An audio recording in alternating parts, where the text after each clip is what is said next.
recognized. Madam Speaker, it is now my pleasure to yield 2 minutes to the gentlewoman from Missouri, Ms. Wagner. Gentlewoman from Missouri is recognized for 2 minutes. I thank the gentleman for yielding, and I thank Congressman Chris Smith for his leadership in protecting the rights of the unborn. Madam Speaker, I rise today in support of life. I believe in the sanctity of life, that life begins at conception, and that life is truly our greatest gift. I also recognize that abortion can be a very divisive issue. However, there is an area where most Americans agree and where elected officials can come together, and that is on the federal funding of abortion. Recent polling and information confirms that we have always known that the majority of Americans do not want their hard-earned tax dollars going to pay for abortions. And Congress has consistently worked together over the years by attaching the Hyde Amendment to appropriations bills to prevent taxpayer funds from going towards abortion. Today, the House will vote on a bill that I am proud to co-sponsor and support, H.R. 7, the No Taxpayer Funding for Abortion Act. This bill does exactly what the name implies. It permanently ensures that no taxpayer dollars go to pay for abortions or abortion coverage. This bill codifies the Hyde Amendment as well as addressing taxpayer funding that unfortunately the Hyde Amendment does not cover. For example, Obamacare expressly allows funding for plans that include abortions through taxpayer subsidies. During the health care debate, the President assured the American people that no federal dollars would be used to fund abortions under Obamacare. Yet, this was just one more in a long line of inaccurate statements on Obamacare by the President and his administration. The No Taxpayer Funding for Abortion Act not only prevents taxpayer funding for abortion under Obamacare, but it also requires transparency to ensure consumers are fully informed about which plans on the exchanges contain abortion coverage and surcharges. Madam Speaker, throughout my life, I have worked hard to draw attention to the pro-life movement and do it with love and compassion. I live for the day when abortion is not just illegal, but is unthinkable. Thank you, and I yield back my time. Time has expired. The gentleman from Michigan is recognized. Madam Speaker, I'm pleased now to yield to the gentleman from New York, Mr. Nadler, 1½ minutes. The gentleman from New York is recognized for 1½ minutes. Thank you, Madam Speaker. Today we consider H.R. 7, the misleadingly named No Taxpayer Funding for Abortion bill. Congress, unfortunately, already prohibits federal funding of abortion. This bill does not simply codify existing law. Rather, it modifies and extends current funding restrictions in the Hyde Amendment, and for the first time ever, uses a tax code to penalize the use of private funds to purchase insurance that covers abortion. It denies small businesses the tax credits they are entitled to under the Affordable Care Act if they offer their employees health insurance, if that health insurance covers abortion. It similarly denies income-eligible women and families the tax credits that they are entitled to under the Affordable Care Act if they use their own money to purchase insurance, if that insurance covers abortion. The claim here is that a tax credit equals federal funding. This is a completely new principle asserted for the first and only time in this context. If we adopt this new theory, that granting tax relief is federal funding, then how can tax relief for churches and synagogues and religiously affiliated schools not be considered federal funding in violation of the Establishment Clause of the First Amendment? We should all be very careful about establishing this new principle. H.R. 7 is not a codification of existing law, nor is it just another attempt to enact the approach taken in the Stupak-Pitts Amendment to the House-passed Affordable Care Act. H.R. 7 is a radical departure from current tax treatment of medical expenses and insurance coverage, and it is not justifiable, nor is it necessary, unfortunately, to prevent federal funding of abortion.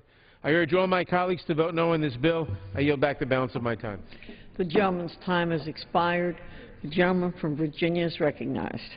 Madam Speaker, it's now my pleasure to yield 2 minutes to the gentlewoman from Missouri, Ms. Hartzler. Gentlewoman from Missouri is recognized. Thank you, Madam Chairman, and thank you, Mr. Goodlatte for your leadership on this, and Mr. Smith for sponsoring this very important bill. You know, whether you're pro-choice or pro-life, I think we can all agree on this, and that it's wrong to spend hard-earned tax dollars to pay for abortions. Yet that is the policy of this administration through Obamacare and what today's bill reverses. This common-sense provision ensures tax dollars are used wisely and government policy does not violate Americans' basic rights. H.R. 7 brings a stop to government-subsidized abortions created through Obamacare, creates transparency by ensuring citizens have the information they need regarding their insurance policy and whether it pays for abortion or not, and ultimately lessens the number of lives ended through abortion. This legislation is important for the future of our country and forces our government to no longer be complicit in taking the lives of millions of innocent babies. We now live in a country that is trending pro-life, and a CNN poll shows that 61% of respondents oppose public funding for abortion. Forcing Americans to pay for services they find morally unconscionable is wrong. The pro-choice Alan Guttmacher Institute demonstrates that when tax dollars are used, abortion increases by 25%. Conversely, by ensuring tax dollars are not used for abortions, we can not only save hard-earned tax dollars, but we can save lives. And that's a policy we can all live with. I ask my colleagues to vote in favor of H.R. 7, and I yield back the balance of my time. The gentleman from Virginia reserves. The gentleman from Michigan is recognized. Madam Speaker, I'm pleased now to yield to a distinguished Judiciary Committee member, the gentleman from Georgia, Mr. Johnson, for 1 minute. The gentleman from Georgia is recognized for 1 minute. Thank you. Madam Speaker, I rise in opposition to H.R. 7, the No Taxpayer Funding for Abortions Act. H.R. 7 is a dangerous bill, and it's an attack on women's health, particularly women who get subsidies based on their ability to purchase insurance under Obamacare. This bill is also emblematic of a Republican Party that is utterly and completely out of touch with Americans. Americans want to grow this economy. They want jobs. The response of the Republicans, however, more anti-gay, anti-woman legislation, and they've even referred to this as a job-creating bill. Not one job will be created by this bill.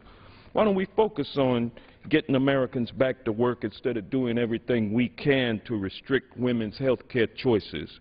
Let's focus on helping the 1.3 million Americans whose unemployment benefits lapsed a month ago today. Thank you, Mr. Speaker. I yield back. The gentleman's time has expired. For what purpose is the gentleman from Virginia is recognized? Madam Speaker, may I ask how much time is remaining on each side?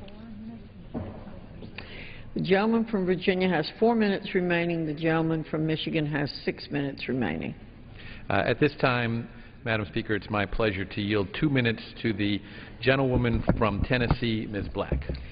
Gentlewoman from Tennessee is recognized for 2 minutes. Thank you, Madam Speaker, and I thank the chairman for yielding time to me, and I thank Mr. Smith for bringing this very important legislation here to the House. I rise today in support of H.R. 7, the No Taxpayer Funding for Abortion Act. Common sense, bipartisan legislation that will protect American taxpayers from footing the bill for this barbaric practice of abortion, in turn helping to protect women's health and unborn life. Now, despite the legislation's bipartisan support, we have heard more than a few mischaracterizations of this bill from our colleagues across the aisle, and as a woman, I reject these false attacks. This legislation is not about taking away anyone's choice. It's about giving choice to the nearly 2/3 of the Americans who don't want their hard-earned tax dollars funding the destruction of innocent life. Madam Speaker, as a nurse for over 40 years, I have seen countless births. I've seen the joy in the mother's eyes as she holds her newborn for the first time, and I have also seen a young woman lose her life to abortion. Those experiences inform my belief that all life, born and unborn, mother and child, is a precious gift, and I hope to see the day that this truth is reflected in our nation's laws. But until then, we can at the least protect the values and conscience of millions of American taxpayers by passing this legislation. I look forward to voting yes on the No Taxpayer Funding for Abortion Act, and I urge my colleagues to do the same. I yield back my time. The gentleman from Virginia reserves. The gentleman from Michigan is recognized. Madam Speaker, I'm pleased to recognize a member of Judiciary Committee from California, Ms. Chu, for 1 minute. The gentlewoman from California is recognized for 1 minute. New year, new Congress, but the same old political tricks. H.R. 7, the so-called No Taxpayer Funding of Abortion Act, will not do anything further to stop tax dollars from funding abortions because tax dollars are already restricted from funding abortion and has been ever since the Hyde Amendment was introduced in 1976. As one of the 5 female members on the Judiciary Committee, I strongly oppose this bill that will undermine women from using their own private funds to buy their own private insurance for health coverage. This is a ploy to drive out abortion coverage in the private market. Millions of women who purchase health insurance in the private market will lose access to comprehensive health insurance. It's time to end these games once and for all. Decisions about a woman's reproductive health belong between that woman and the doctor she trusts, not with politicians who would interfere with a woman's private decision. I urge a no vote on this bill. The gentlewoman's time has expired. The gentleman from Virginia is recognized. Madam Speaker, I reserve the balance of my time. The gentleman reserves. The gentleman from Michigan is recognized. Thank you, Madam Speaker. I'm pleased now to recognize the gentlelady from Washington, member of the Judiciary Committee, Ms. Delbini, for 1 minute. The gentlewoman from Washington is recognized for 1 minute.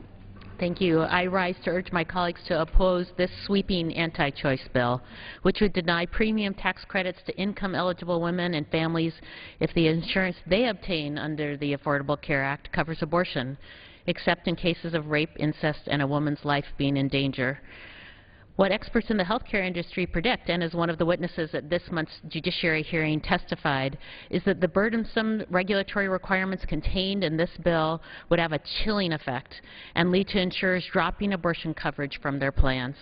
While this bill provides a narrow exception if a woman's life is in danger, unfortunately it would not allow any exceptions to protect a woman's health, even in circumstances where she needs an abortion to prevent severe permanent damage to her health. Each patient is different, and legislators cannot know the circumstances of every pregnancy.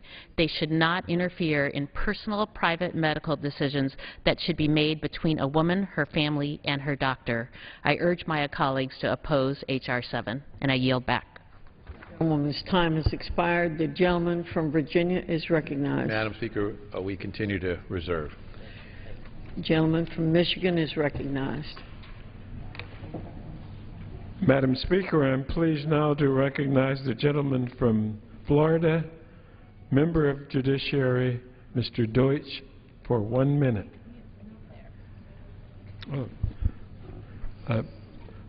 I will ask that the gentlelady from Texas, member of Judiciary Committee, Ms. Jackson Lee, be recognized for 1 minute. The gentlewoman from Texas is recognized for 1 minute.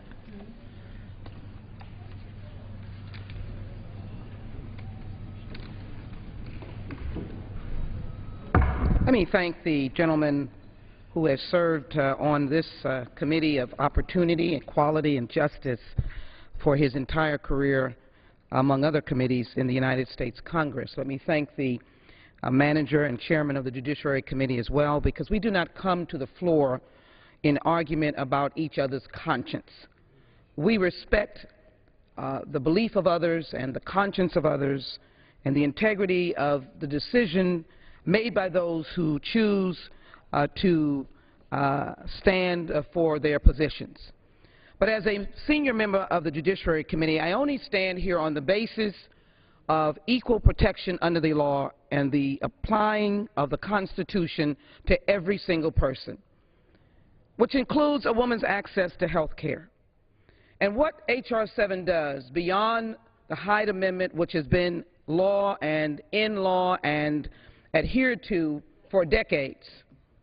One that I would be reminded of the eloquence of Chairman Hyde, who would be on the floor discussing the continuation of his position.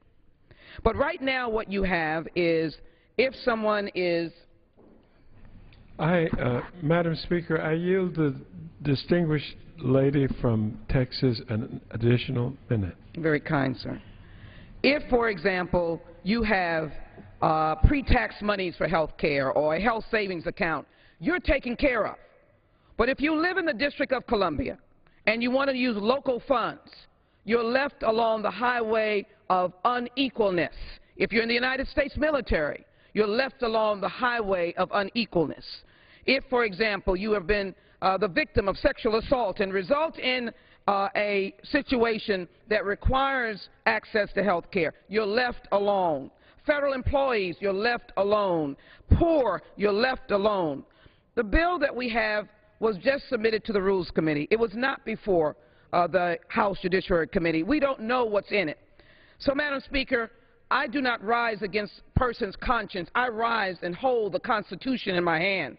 And that is that we have a right to privacy, and we have a right to use local or your own funds. And in this bill, all of that has been denied. I ask the question, can we pass this legislation and deny Americans equal protection under the law? I yield back. The gentlewoman's time has expired.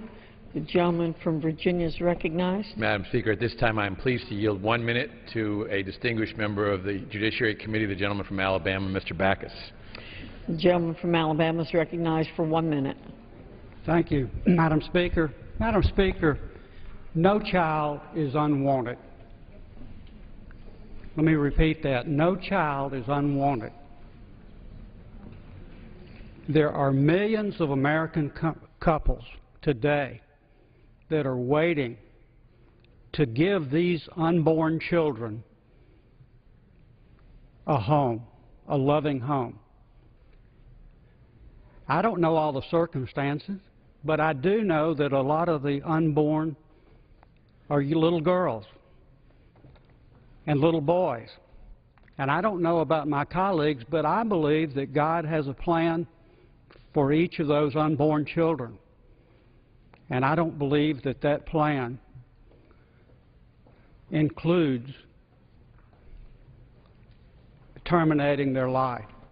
Now, that may not be a popular thing to say, but can't we focus on the unborn and the fact that there are millions of families out there, many of them childless, that would love to have these little girls and boys in their home? Thank you. The gentleman's time has expired. The gentleman from Michigan has 2 minutes remaining. The gentleman from Virginia has 1.5 minutes remaining. Madam Speaker, I yield briefly to the gentlelady from Texas. What is briefly? A unanimous consent request, Madam Speaker. I have a unanimous consent request to introduce a list of those opposing H.R. 7 into the record. Without objection. Thank you. Yield back. Madam Speaker, I'm pleased now to yield the remainder of the time to the distinguished gentlelady from California, Ms. Lofgren. The gentlewoman from California is recognized for 2 minutes. Madam Speaker, there has been a lot said today about taxpayer money being used for abortion. I think it's important to note that that does not occur in America today. That decision was made a number of decades ago, recognizing that taxpayer funds will not be used. So what are we doing here? What we're doing is making sure that abortion can't be offered in the private insurance market. That's what we're doing here. It was said earlier that the CBO had indicated there would be a minimal impact from the tax increase on small businesses if a broad insurance plan was offered that included abortion. The reason for that is that it is anticipated that all of those small businesses will avoid the tax increase and drop the abortion coverage. So that's why there would not be a large impact, but there will be a large impact on women. because although there is exceptions for the life of the mother, there is no exception for the health of the mother, something that is required by the Constitution and our Supreme Court. In those cases, this can be a very expensive proposition. I'll just tell you an example of a person who I know, Vicki, who unfortunately, her much wanted child, all of this child's brains formed outside of the cranium. And there was no question this wanted child was not going to survive more than a minute or two. Unfortunately for Vicki, without an abortion, the expectation was that her uterus would be destroyed and she would not be able to have other children. Not that she would die, but that she would not be able to have other children that she and her husband wanted to have.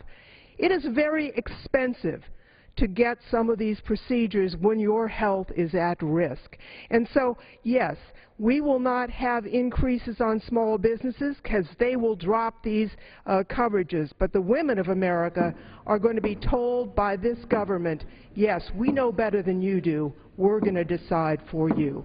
Vote no on this very wrong-headed bill. I yield back. The gentleman's time has expired.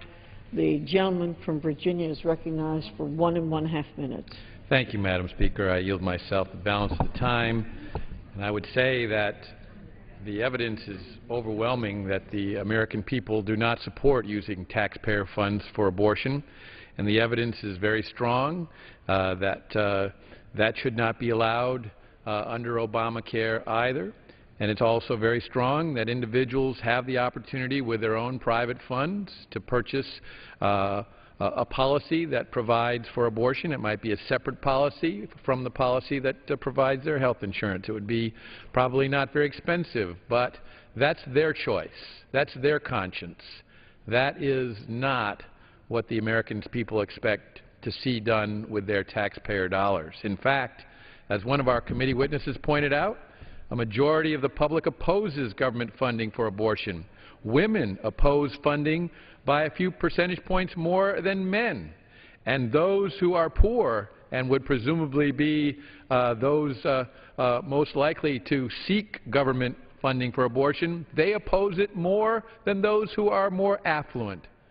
The bill before us today is supported by all segments of American society, and it should be supported by this House as well. And I urge my colleagues to support this important legislation. Let's pass it through the House, and I yield back the balance of my time.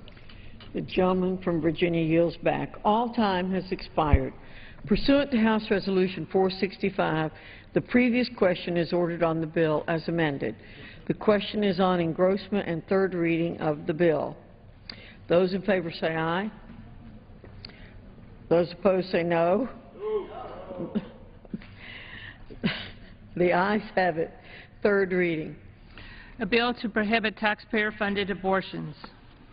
Madam Speaker, I have a motion to For what recommit to purpose this. does the gentlewoman from Wisconsin seek recognition?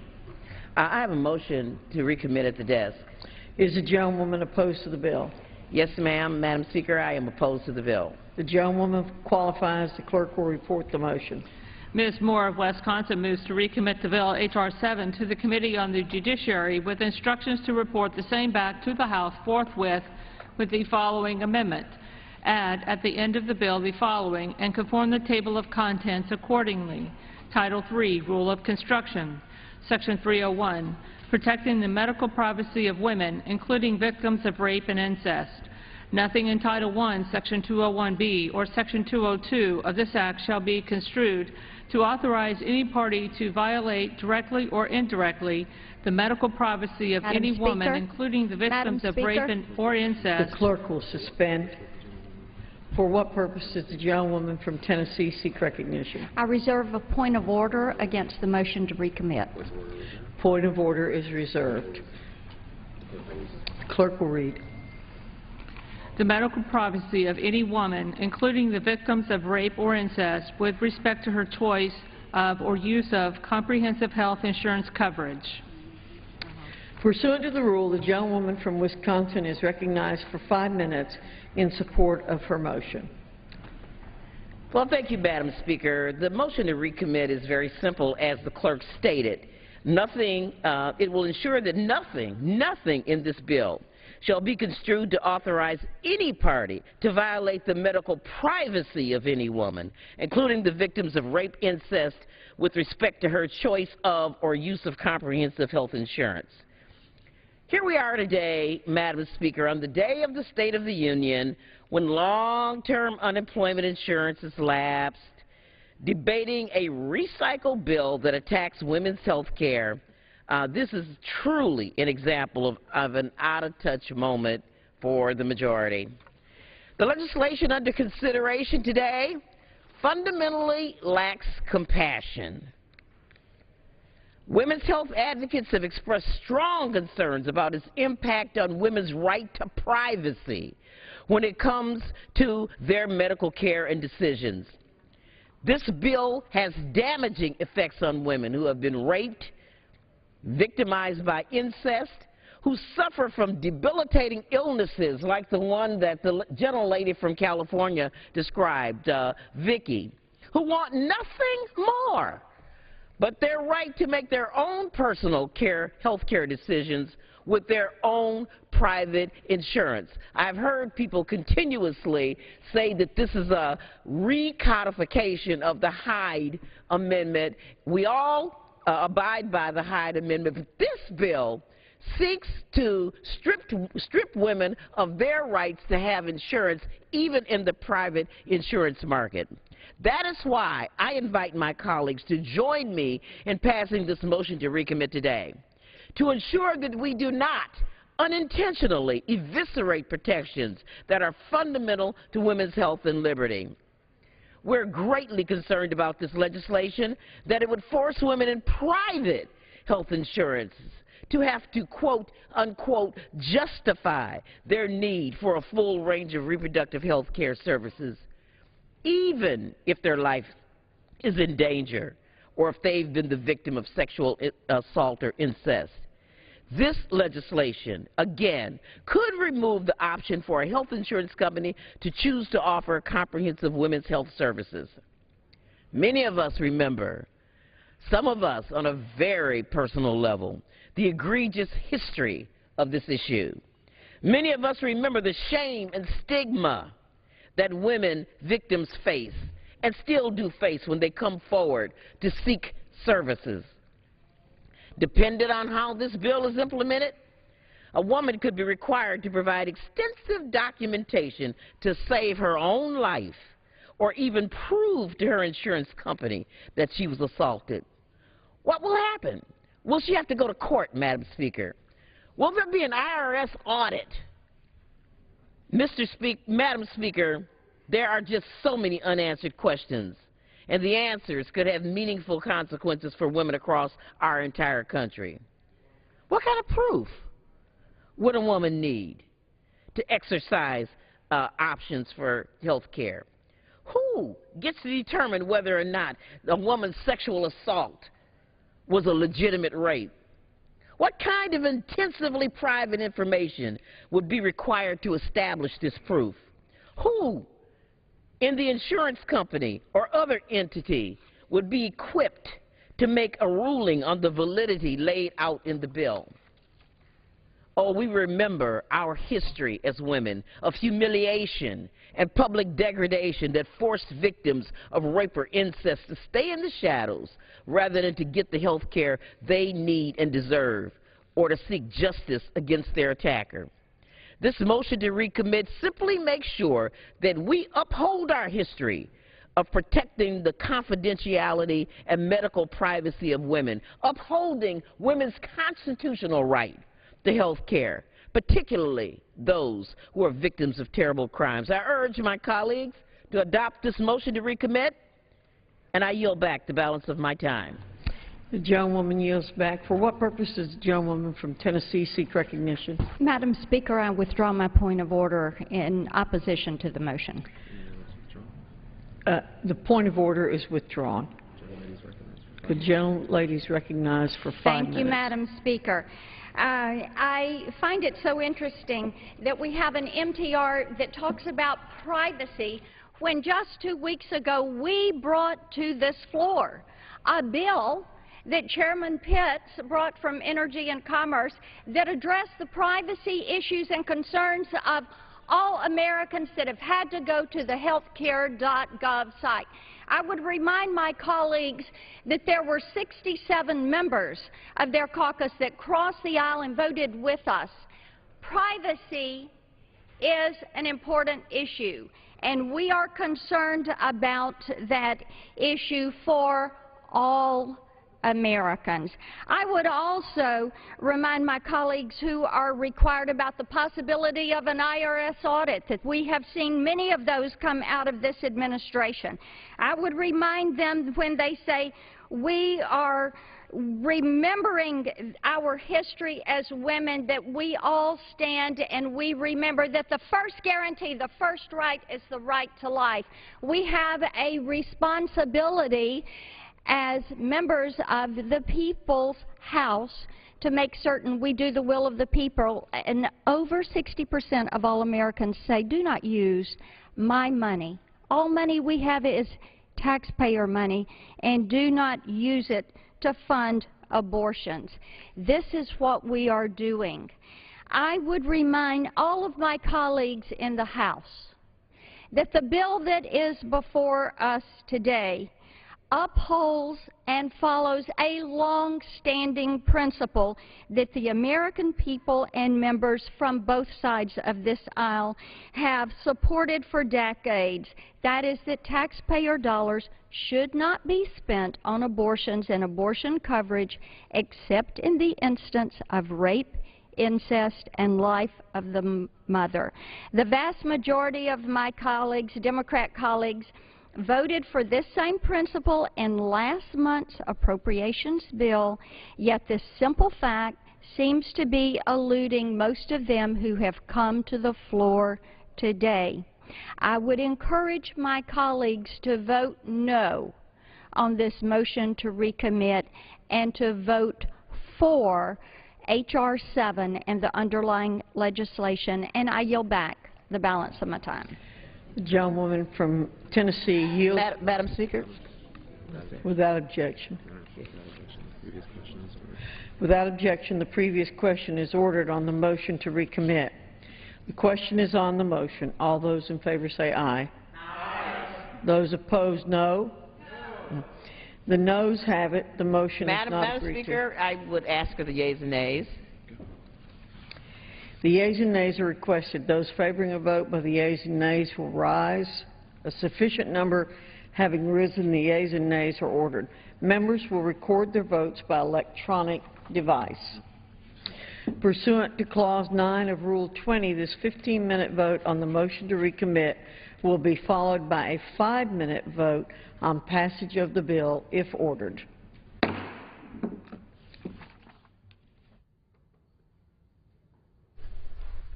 The State of the Union address just over 4 hours away, 9 o'clock Eastern. The House is finishing up work on a bill, H.R. 7, that would ban federal funding of abortions. The administration last Thursday announced its opposition to the bill because it would, quote, intrude on women's reproductive freedom and access to health care, increase the financial burden on many Americans, unnecessarily restrict the private insurance choices that consumers have today. Some of the White House statement regarding H.R. 7. This is the 15-minute motion to recommit, Democratic motion to recommit, a last chance to change the bill before final passage. We've been asking you for your comments on Twitter, C-SPAN chat. Alex says Sheila Jackson Lee wants to apply the Constitution to everyone. Then why does she want to restrict the Second Amendment? Don says politicians supporting abortion in any way should walk a mile in victims' shoes. Oh, wait, victims never get a chance to wear shoes. From RHTP, however you feel about abortion, it doesn't mean we make pregnancy decisions for others and their families. JM says that they should pass H.R. 7. And Renee tweets, Dear Representative Mike Kelly, he's one of the members who spoke during the debate, how many families did you just deny access to meals with $8 billion in SNAP cuts? Again, the hashtag is C-SPAN chat. And in her tweet, Renee is referring to the cuts in the food stamp program, now called the SNAP program, in a bill, the Farm Bill, that's coming up for debate tomorrow. And for a preview, just a short while ago, we spoke to a Capitol Hill reporter.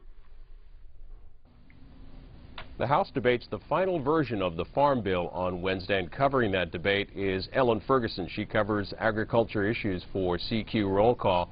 Tell us about the bill. It's been a long time coming. How much money is it for, and how long will it last? Well, right now we don't have a final CBO score for it, but the two bills that went into the conference from the House and the Senate were in the neighborhood of more than $900 billion over 10 years. I would expect the final bill to be somewhere in that neighborhood. The preliminary scoring for overall net savings on mandatory spending is about $23 billion. And again, that's just sort of a preliminary number. We're still waiting for the final number.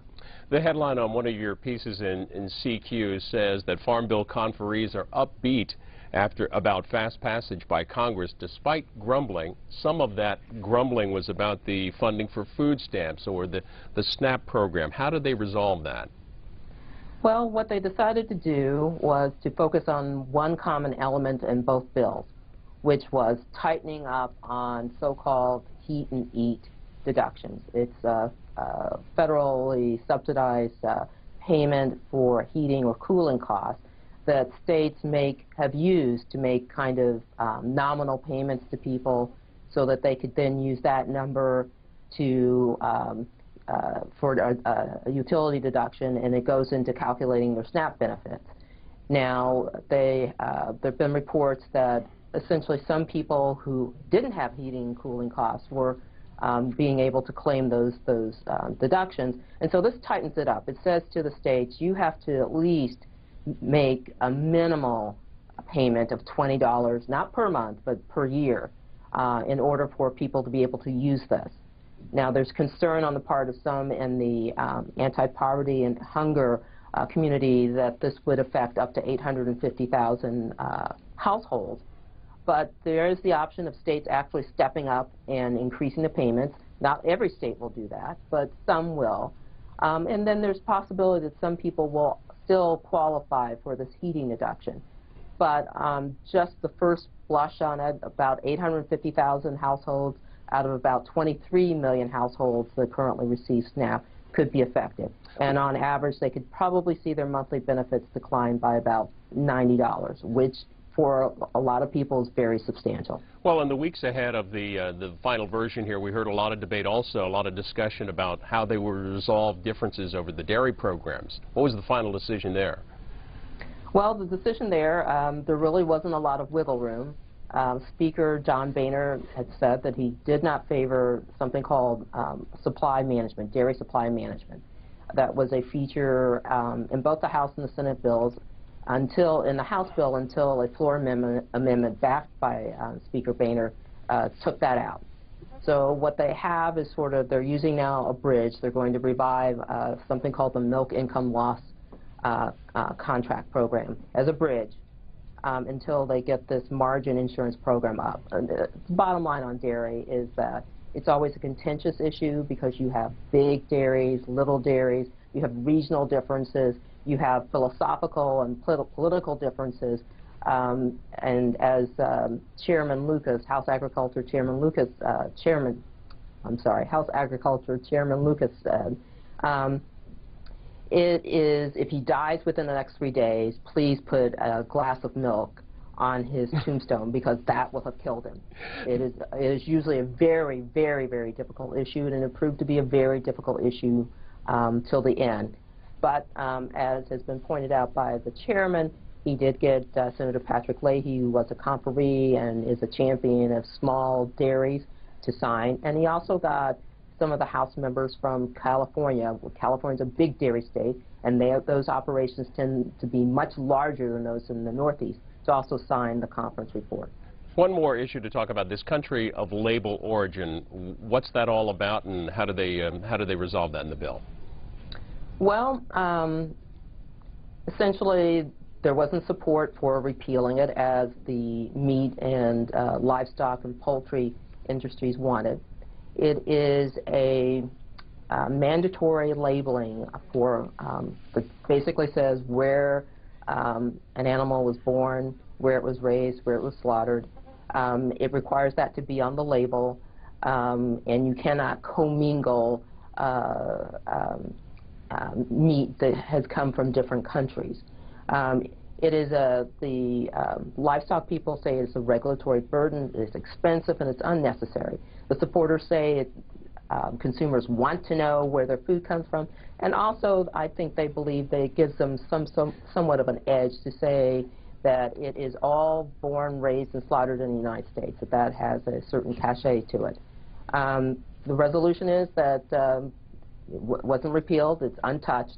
The various industries that wanted it repealed are vowing to fight the Farm Bill, want to defeat it, and so we'll see on Wednesday if they and some of the other groups that are dissatisfied, some who are dissatisfied on SNAP, some who are dissatisfied on changes in subsidy payment limits, and those who are dissatisfied for other different things that are in the bill, kind of come together if there's enough of them to stop the bill.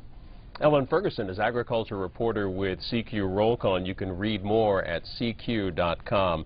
Thanks for that preview of the debate on the Farm Bill. You're welcome. And that Farm Bill will come up for debate on Wednesday, live now here on the House floor. The motion to recommit vote, a last chance to change the bill before final passage, and the underlying bill, H.R. 7, called the No Taxpayer Funding for Abortion, would do just that, would ban federal funding of abortions. We've been asking for your comments on Twitter. C-SPAN chat, Don says, ACA, a standard in coverage results in public money being used for abortion.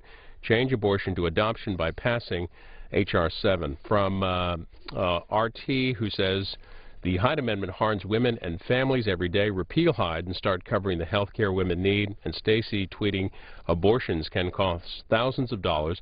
Isn't this exactly the kind of cost we need medical insurance for? Again, the hashtag is C-SPAN chat. Also taking your comments on Facebook, facebook.com/C-SPAN, on what you think the President and Congress should focus on as we prepare for the State of the Union coming up tonight at 9 o'clock Eastern. Our coverage here on C-SPAN begins at 8 o'clock Eastern. The speech is at 9. We'll follow that with the Republican response from Representative Kathy McMorris Rogers. Over on C-SPAN 2, we'll get more response from members of Congress as they come through Statuary Hall. So lots of coverage getting underway at 8 o'clock tonight. And certainly today, the members of the Senate, the leaders of the Senate, looked ahead to tonight's speech from the President. We'll hear first from Democratic leader Harry Reid.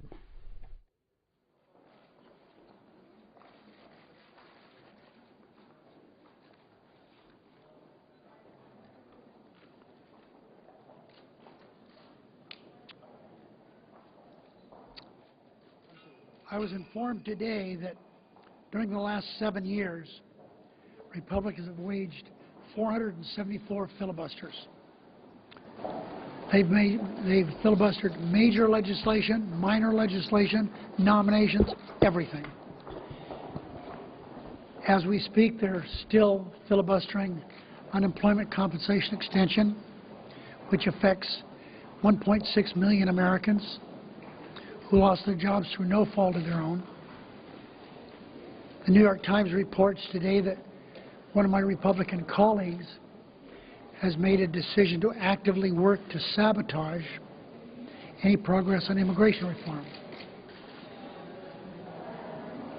This is not the way it should be.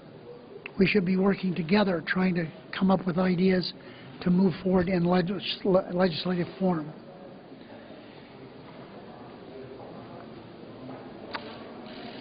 But what are we to do? I think we'll find at the State of the Union tonight the President decided that Republicans are obstructing everything and they'll continue to do so, so he's going to have to do some things on his own, and I agree with him. He needs to use his administrative authority, his executive authority, to start doing some things for this country. That should be done the easy way, and that is working together with legislation, but 474 filibusters, that's what they've done. Americans are tired of us squabbling here in Washington congressionally. They want us to get things done. So I hope that they will suddenly, after their House retreat, they'll finish this week, maybe they'll come back and work together as congressional Republicans who identify with the Republicans around the country, not this stop everything. You know, I'm thinking maybe, excuse me, Senator McConnell whose #1 goal was to defeat Obama's reelection. Maybe he doesn't realize he was reelected. He can't move out of that gear he's been locked into. Speaker Boehner suggested this morning that he might be looking for some concessions related to the health care bill, this so-called risk corridor provision, or repealing the medical device tax, trying to extract those as concessions in exchange for raising the limit. What's your response to that? They're obsessed with this health care, and obviously their obsession becomes more fixed every day when we seem to be sorry.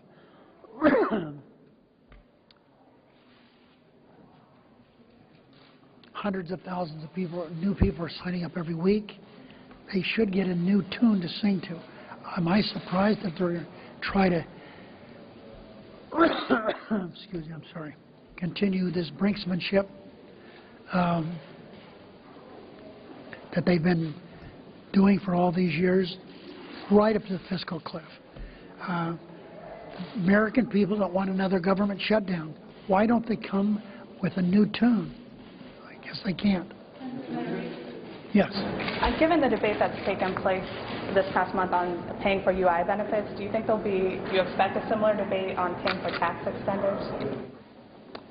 I don't have the slightest idea what the Republicans are going to do, except get in the way of getting something done.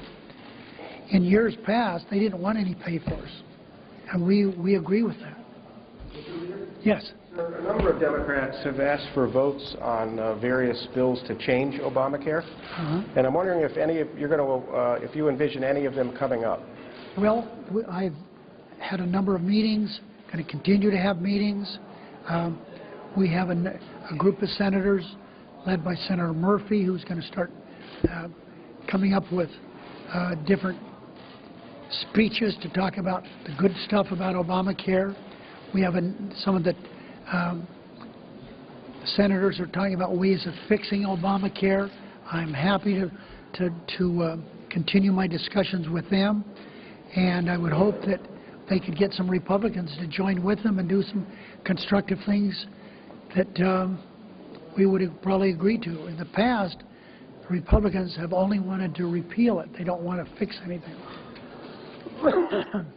Pardon me, everybody. I always used to kind of, I won't say make fun, but you got the flu and you're not coming to work. What's wrong with you? A week ago, this past Friday, I got the flu. Well, I'm a true believer now that it makes you sick. Don't you want to hear more about my flu? Did you get a flu shot? First part. Yeah, I got a flu shot. Yeah. You did get a flu shot? Yeah, I sure did. When do you expect the Farm Bill might hit the floor in the Senate, and are your Democrats okay with the deal that Senator Stabenow made?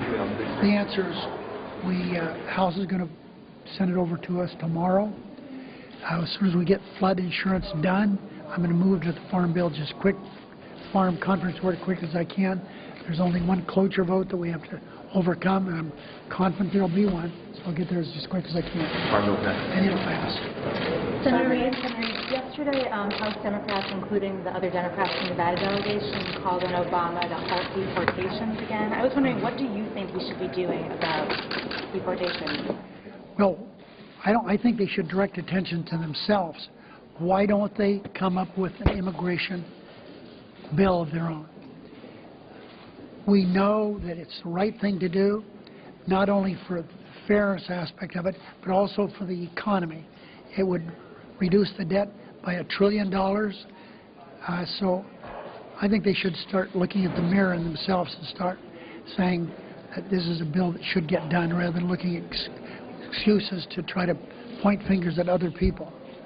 Senator Reid, is there anything you're afraid the President might say tonight? If there's anything that he might decide that he's going to announce he's going to approve or that he's going to do? The only thing that would ever trouble me is that Reid stop dozing off.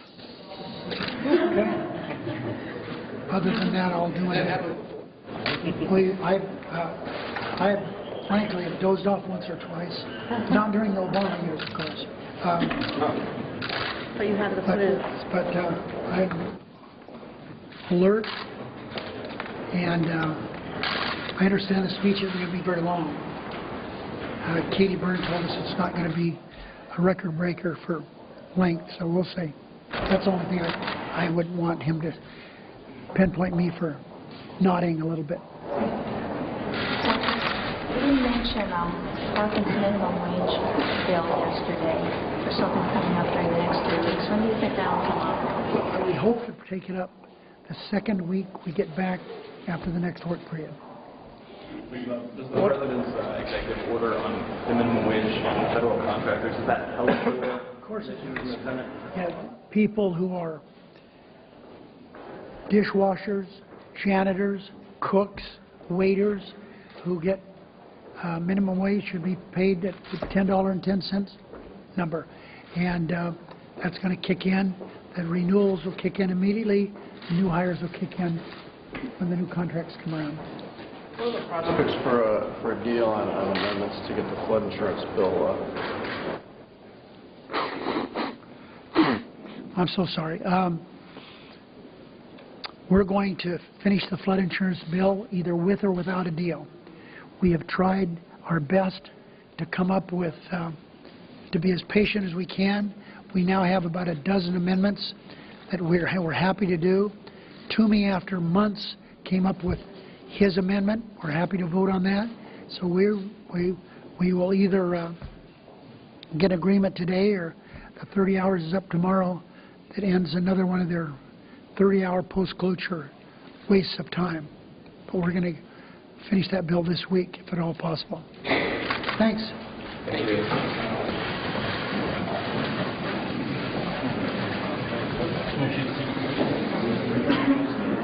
Yeah. Thanks, Scott. No, you're fine. It just look at some a little while. You're long.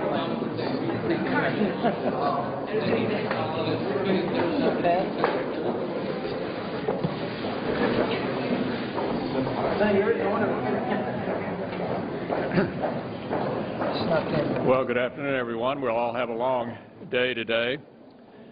I've just learned that the governor of my state will be sitting with the First Lady tonight. Obviously, they've decided to make him the poster child for Obamacare, the suggestion being that Obamacare is working pretty well in the Commonwealth of Kentucky. You might be interested in a few statistics that demonstrate to the contrary. First, nationwide, we know that only about 11% of the people who are signing up for private insurance on the exchanges didn't already have insurance. So obviously they lost whatever they had and are signing up for something new. In Kentucky, there are 42,000 people who've signed up for insurance, private insurance, on the exchanges. The state is not making available how many of them were not previously insured. What we do know is that 280,000 Kentuckians have lost the policies that they had. 280,000 have lost their policies.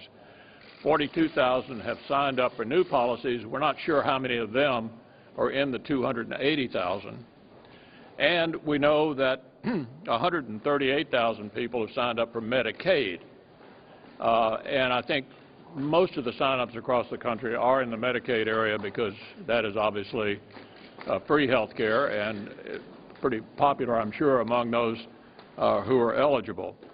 So make no mistake about it, Obamacare is equally as big a disaster in the Commonwealth of Kentucky as it is anywhere else in the country. I'm sure the governor will enjoy being in the presence of the First Lady tonight, but no amount of spin can convince Kentuckians that Obamacare has not been, at least so far, a pretty big setback for our state. As the President speaks tonight, he confronts two major problems, largely of his own making. One is the crisis of credibility, and the other is a crisis of confidence, directly as a result of his own actions or inactions, as the case may be. We're all familiar with all of the promises made relative to Obamacare. If you like what you have, you can keep it. Family of four will see their premiums go down $2,500. If you like your doctor, you can keep your doctor. As the American people are finding out, all of that is untrue. hence the President's crisis of credibility. But I would add to that also the Keystone XL pipeline. You're familiar with this pipeline connection between Canada, a friendly source of energy, to the United States. Would end up, the terminus would be around Port Arthur, Texas, where it would be then refined into gasoline and jet fuel and other refined products. This would create thousands of jobs. It would make our source of energy North American and would reduce our dependence on imported energy from dangerous parts of the world. And the President promised the American people that he would make a decision on this by December the 31st, 2013. Well, unless I missed something, the President did not do that, hence adding to this crisis of credibility that I mentioned a moment ago. Well, we're told the President is going to say tonight that he wants this to be a year of action. And we agree with that, which is why we think he ought to work with us on bipartisan measures that will create jobs and economic opportunity for middle-class Americans.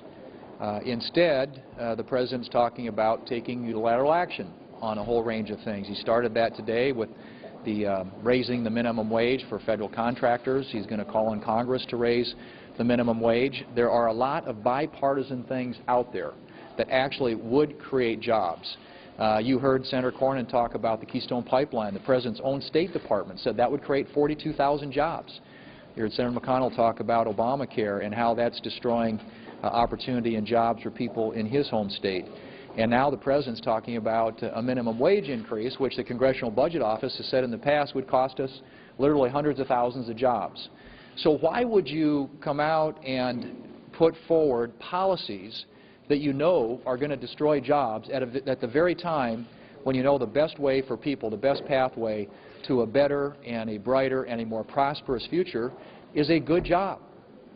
Republicans want to work with the President to create good jobs in this country so that middle-class Americans can get on a pathway to greater security, greater prosperity, and greater opportunity for them and their families.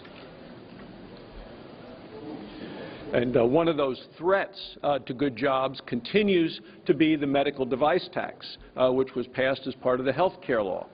So when the President leaves after the State of the Union, we know that he's going to Maryland, to Pennsylvania, to Wisconsin, as well as to Tennessee. Now, there are 8 senators from those 4 states, 4 Republicans, 4 Democrats.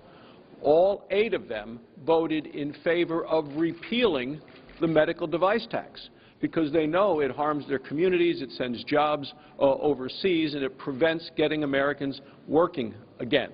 So if the President talks, as his spokesman did this weekend, about using the phone and using the pen, what the President should do, if he's really interested in jobs and the economy, is call those 8 senators, 4 Republican, 4 Democrat, and say he agrees with them and that he is going to use his pen to sign legislation to repeal the medical device tax.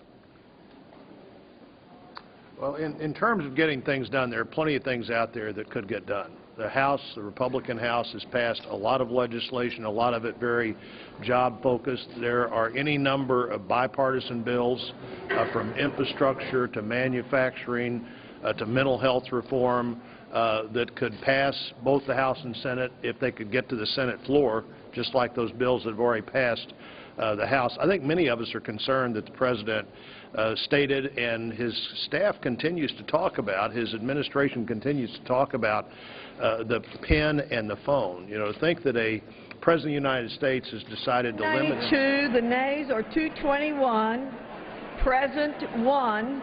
The motion is not adopted.